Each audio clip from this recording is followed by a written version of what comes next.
এখনই কার্যকর পদক্ষেপ না নিলে জ্বালানি সংকট সবচেয়ে বড় চ্যালেঞ্জ হয়ে দাঁড়াবে আগামীর নির্বাচিত সরকারের জন্য।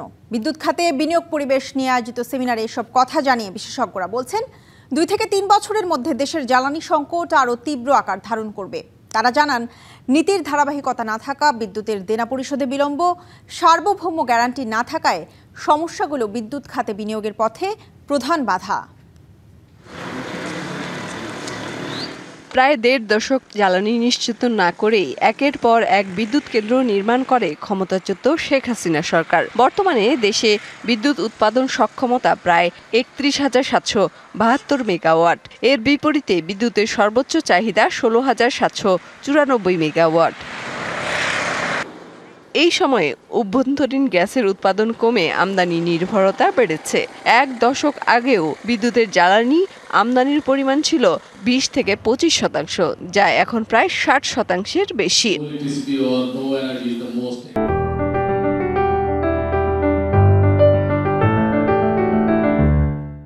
বুধবার ইকোনমিক রিপোর্টার্স ফোরাম, ইআরএফ এবং পলিসি এক্সচেঞ্জ অব বাংলাদেশের যৌথ আয়োজনে সেমিনারে ব্যবসায়ীরা জানান, জ্বালানি সংকটে রপ্তানি সক্ষমতা হারাচ্ছে শিল্প।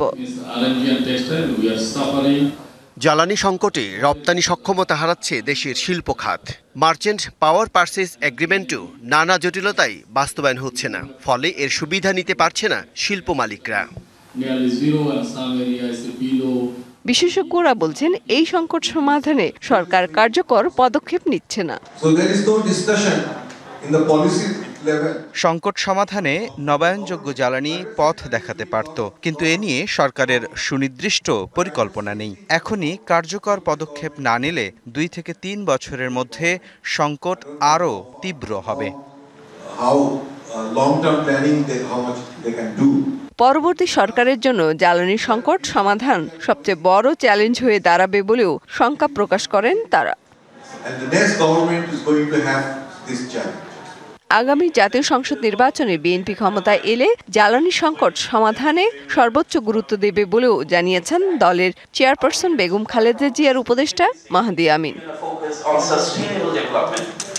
মেহের মুনি, ডিবিসি নিউজ, ঢাকা।